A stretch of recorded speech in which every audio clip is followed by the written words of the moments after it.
Queridos amigos, uma boa noite a todos e que a paz de Jesus esteja conosco, hoje e sempre. Na noite de hoje, vamos aqui dedicar alguns minutos a fazer algumas reflexões sobre alguns ensinamentos muito importantes que a doutrina dos Espíritos nos traz, em especial nas suas obras básicas e complementares. No Livro dos Espíritos, no capítulo Espírito e Matéria, na pergunta número 23, Allan Kardec faz o seguinte questionamento aos nossos irmãos superiores: o que é o Espírito? E eles respondem: Espírito é o princípio inteligente do universo. Podemos compreender, meus amigos, o Espírito como sendo a centelha divina, a partícula de Deus presente em nós, que precisa, no entanto, da matéria para poder atuar. Talvez por isso, no questionamento que Allan Kardec faz aos nossos irmãos superiores, já na pergunta número 27, ele pede a confirmação: seriam espírito e matéria os dois elementos gerais do universo? A qual eles respondem: sim, mas acima deles, Deus. E como sabemos, Deus, na pergunta número 1 do Livro dos Espíritos, quando Kardec questiona que é Deus, ele nos responde: Deus é a inteligência suprema, causa primária de todas as coisas. Assim sendo, temos Deus, Espírito e matéria com os elementos presentes no universo. Essa matéria, no entanto, meus amigos, ela precisa ser compreendida e interpretada não como a matéria como conhecemos aqui enquanto encarnados. Essa matéria a que está se referindo os nossos irmãos superiores é uma matéria mais sutil, mais rarefeita, é uma matéria mais plácida, né? André Luiz, nas suas obras, em especial no livro Evolução em Dois Mundos, ele explica que no plano extrafísico existem gases diferentes daquele que conhecemos aqui enquanto encarnados, o que possibilita que a matéria se apresente num sentido mais rarefeito. Aliás, ele dá a definição de matéria como sendo luz coagulada. E é nessa matéria mais rarefeita, mais sutil, em que o espírito pode atuar. Nesse sentido, Allan Kardec pergunta aos nossos irmãos superiores, na questão número 94 do mesmo Livro dos Espíritos, de onde o espírito toma esse invólucro semimaterial. E eles respondem: do fluido universal de cada globo. Ou seja, cada globo tem a sua particularidade. É por isso que André Luiz, do livro Libertação, ele explica que quando o espírito é convocado a outras orbes, ele deixa o seu corpo perispiritual. Ou seja, ele não leva para outras dimensões o corpo perispiritual que aqui se apresenta, né? Onde ele qualifica como segunda morte, correto? De maneira que essa matéria ou semimatéria é que envolve o espírito e que Kardec chama de perispírito, né? Ou seja, um corpo espiritual. Aliás, a expressão corpo espiritual já fora utilizada por Paulo na primeira epístola aos Coríntios. Ou seja, ele já dá conhecimento da existência de um corpo espiritual. Assim como também os egípcios também tinham conhecimento desse corpo perispiritual, a que eles denominavam de Ka. Como nós podemos compreender, esse perispírito, então, ele tem particularidades desse globo e se utiliza do espírito num processo conjunto de evolução. Ou seja, se forma desde o princípio do nascimento do globo terrestre com o despreendimento da nebulosa solar, nessa massa incandescente que vai se solidificando, criando a possibilidade do nascimento dos reinos minerais, vegetais, animais, até chegarmos até o reino nominal. Aqui estamos hoje. André Luiz, nessa obra A Evolução de Dois Mundos, ele esclarece que o perispírito ele está moldado num processo de evolução contínua em dois planos, através de um sistema de trabalho em que os nossos irmãos superiores, os nossos engenheiros siderais, atuam tanto no plano físico quanto no plano extrafísico, fazendo ensaios que iniciaram-se no reino mineral, passando pelo reino vegetal, onde o espírito já começa a se adaptar, recebendo os primeiros conceitos da respiração, passando então para o reino animal, aonde ele já passa a ter o instinto e os reflexos mais desenvolvidos, até chegar no reino nominal. Aqui estamos hoje. Portanto, meus amigos, compreendemos que estamos diante de um processo de evolução constante, permanente, que iniciou-se no nascimento do globo e que perdura até chegarmos à angelitude. Não é um processo simples, que veio se desenvolvendo sob milhões de séculos, através dos tempos, em que esses engenheiros siderais, nos dois planos de existência, físico e extrafísico, fazendo ensaios até chegarmos aos dias de hoje.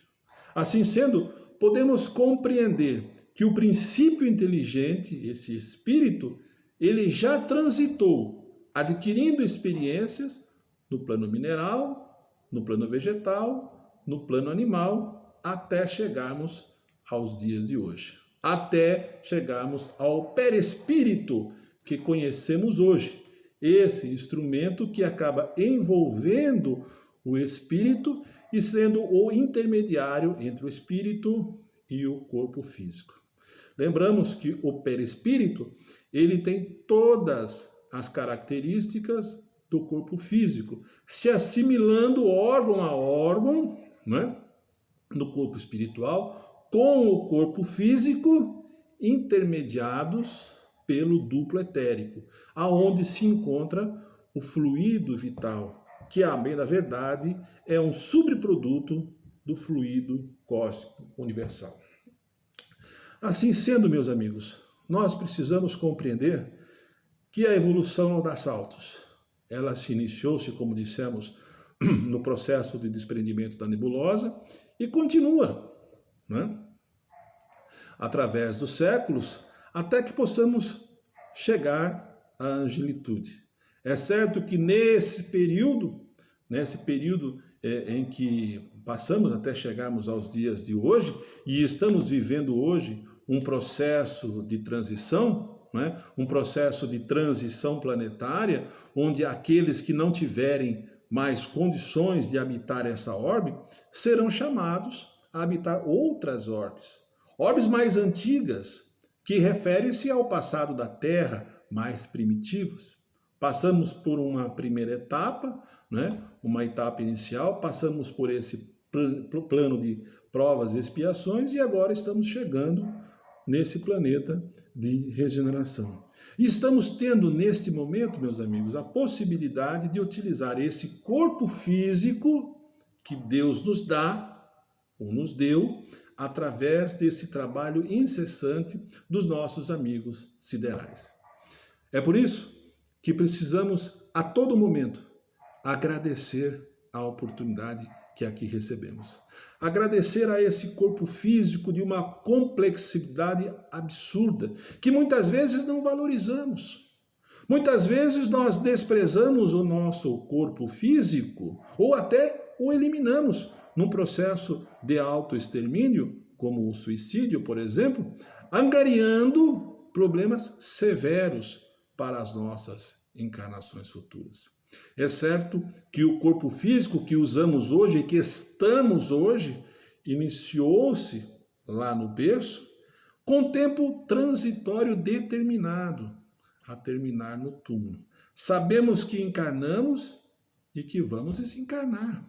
Disso não temos a menor dúvida. E que neste período que aqui estamos, devemos utilizar esse corpo físico da melhor forma possível para o nosso processo de evolução moral e intelectual. André Luiz, no livro Missionários da Luz, ele nos fala que o corpo que recebemos é aquele que melhor se adapta à nossa necessidade. Muitas vezes nos encontramos em prova, recebemos um corpo físico com algumas deficiências ou com algumas doenças já pré-existentes, porque elas já estão pré-determinadas no plano espiritual, né? Porque nós, de uma certa maneira, numa determinada encarnação, não valorizamos adequadamente esse corpo que aqui recebemos e o aproveitamos da forma que deveria, angariando então débitos que precisam ser resgatados.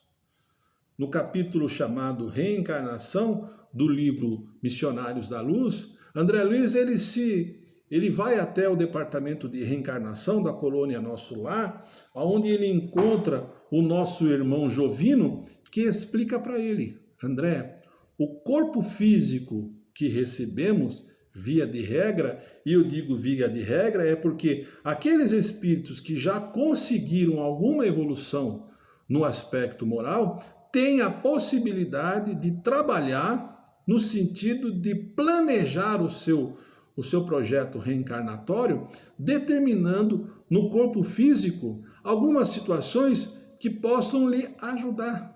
Nós temos um caso lá em que a senhora se apresenta e pede um problema na perna, porque ela diz aquele problema que ela vai enfrentar na vida física aqui enquanto encarnado é que vai ser justamente um limitador para que ela não acabe caindo mais uma vez nessa encarnação.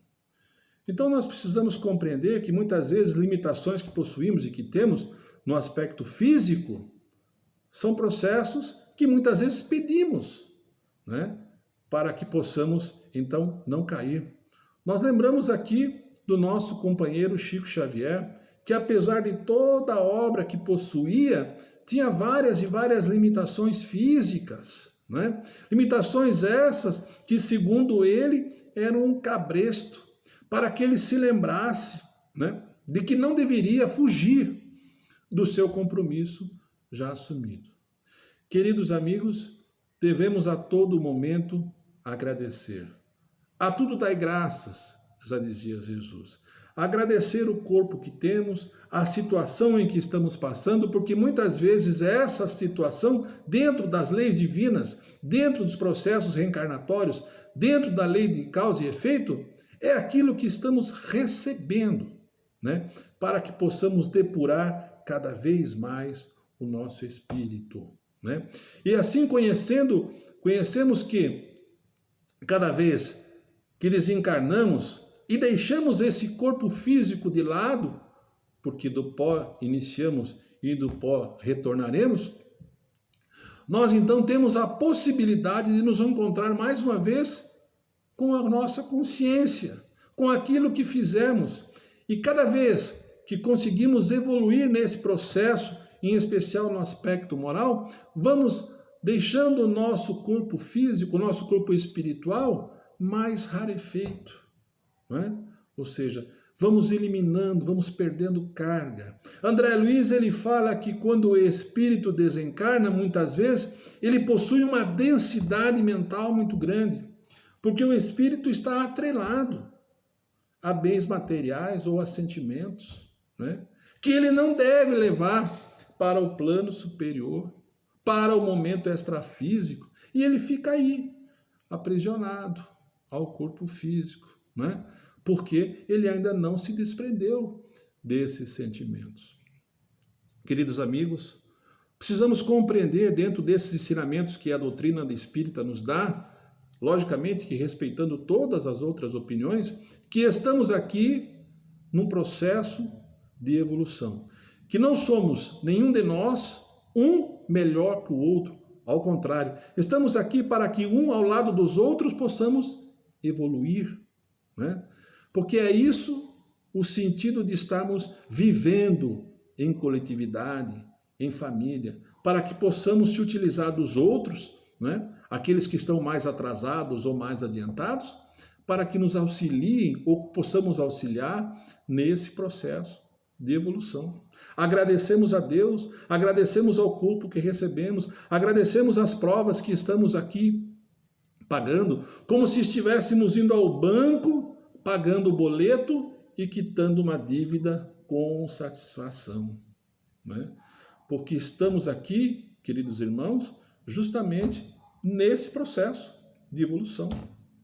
Se assim não o fosse, poderíamos levar para o plano espiritual os bens que aqui amealhamos, né?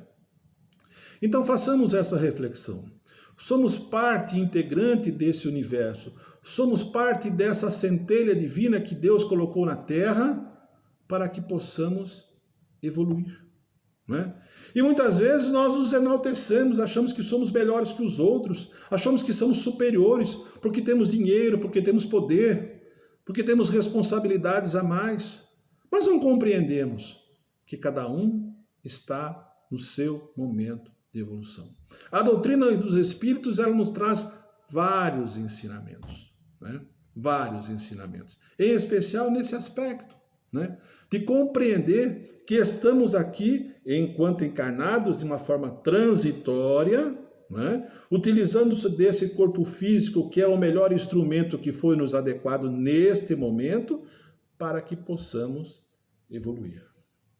E a partir do momento que assim compreendemos, ou seja, passamos a compreender essa realidade, tudo se torna mais fácil nesse processo de entendimento, né? Tudo se torna mais simples, mais claro, mais óbvio, né? No entendimento. Mas é difícil, meus amigos. É difícil porque, via de regra, nós nos esquecemos disso. Nós nos revoltamos contra Deus, nós nos revoltamos contra as coisas, nós nos revoltamos contra os outros, né? Sem analisar que Deus, os outros ou nós mesmos, fazemos parte desse conjunto. Que somos espíritos encarnados em processo de evolução, né? Que temos tempo limitado de vida. Aliás, nesse capítulo chamado Reencarnação, do livro Missionários da Luz, que é um capítulo muito interessante, em que André Luiz é chamado a esse departamento de reencarnação no mundo espiritual, o irmão Jovino explica para ele, né, que o espírito tem um determinado tempo de vida útil, ou seja, que ele recebe a quantidade suficiente de fluido vital para que ele possa trabalhar aqui na Terra, né? E que quando esse tempo se exaure, ele é chamado ao mundo espiritual. Esse fluido vital é que está justamente no duplo etérico, né? Muitas vezes é até reforçado quando dá necessidade do espírito ficar mais tempo. Lembrando que o duplo etérico, esse instrumento que intermedia o corpo espiritual e o corpo físico, também se encerra quando dá morte do corpo físico, né? Então, meus amigos, nós estamos diante de uma engrenagem. Nós estamos diante de um santuário, não é? Que é o corpo físico que possuímos. Nós estamos diante de um instrumento da inteligência divina e superior. Quando nós olhamos para fora, quando nós vemos a natureza, quando nós vemos as árvores, como nós vemos os rios, os animais e o próprio corpo físico, nós então temos a dimensão do que é Deus. Inteligência suprema, causa primária de todas as coisas. E aí, temos que ter a humildade de compreender que somos apenas uma partícula, uma centelha desse universo, sem querer nos engrandecer por conta da posição social ou financeira, sem querer reconhecer as nossas deficiências, porque é através desse reconhecimento, é através do arrependimento, é que nós podemos progredir, né? Sem esse orgulho, sem esse egoísmo, sem essa vaidade. Meus amigos, a vida é muito simples para que nós possamos compreender. Estamos aqui num processo de evolução. Quando esse tempo se der e determinar, seremos chamados. Deixaremos esse corpo físico que hoje nos acolhe e retornaremos ao mundo espiritual. E lá prestaremos conta dos nossos atos. Não haverá um julgamento, não haverá uma justiça impiedosa. Haverá sim a nossa consciência inquirindo o que fizemos. Não será perguntado que religião professamos, mas sim o que fizemos a favor do planeta e dos outros e de nós mesmos. Queridos irmãos, momentos difíceis que estamos passando servem justamente para isso, para fazermos essas reflexões. Estamos, graças ao bom Deus, terminando ou deixando para trás, queira Deus, essa pandemia, mas que foi um grande ensinamento que Deus colocou nas nossas vidas. Não foram só aqueles que desencarnaram, não foram só aqueles que sofreram ou ficaram sequelados pela Covid. Muitos e muitos outros irmãos perderam empregos, perderam valores importantes, né? Perderam muitos dos seus entes queridos, né? E assim é o processo evolutivo, né? A pandemia, ela só acelerou esse entendimento, ela só mostrou o quanto somos pequenos diante desse universo. Façamos essa reflexão, façamos esse raciocínio para compreendermos, né, o quanto somos pequenos diante dessa realidade em que estamos vivendo. Tenhamos humildade, sejamos pobres de espírito, como Jesus nos asseverou, né? Sejamos mansos e pacíficos para que possamos herdar a terra, assim como Ele também nos garantiu nas bem-aventuranças. Vejamos o próximo como um irmão que está ao nosso lado para nos ajudar e para que possamos ser auxiliados. Vejamos o nosso corpo físico como um instrumento transitório. Vejamos o nosso espírito com um princípio inteligente que vai evoluindo no decorrer dos séculos. Muitas vezes, quando vemos algumas crianças que estão reencarnando hoje, já muito mais adiantada daquelas que pudemos ver nos anos passados, né? Podemos perceber, né, esse processo tão maravilhoso que é a reencarnação. Tenho certeza que em breves tempos a ciência também compreenderá a reencarnação como lei divina, como um instrumento de reparação. Sejamos humildes, possamos compreender a nossa pequenez, compreender as nossas deficiências, compreender as nossas dificuldades como instrumentos de reparação e continuarmos trabalhando o tempo todo, até o último dia das nossas vidas. Aliás, eu só gostaria de participar disso. Eu, questionando esses dias o meu anjo da guarda a respeito, teria a minha missão já terminado? Indaguei a ele e ele respondeu não. A sua missão só termina no último dia da sua vida aqui encarnado. Aproveitemos todos os momentos, meus amigos. Os momentos bons, os momentos ruins, porque tudo passa nessa vida. Os momentos ruins e os momentos bons. E passam muito rapidamente. Muito rapidamente. E é justamente para isso que estamos aqui, para fazer essa reflexão sobre tudo isso que estamos passando. Queridos amigos, obrigado pela atenção de todos, pela oportunidade e que possamos estar juntos mais uma vez numa próxima oportunidade, querendo Deus. Que assim seja.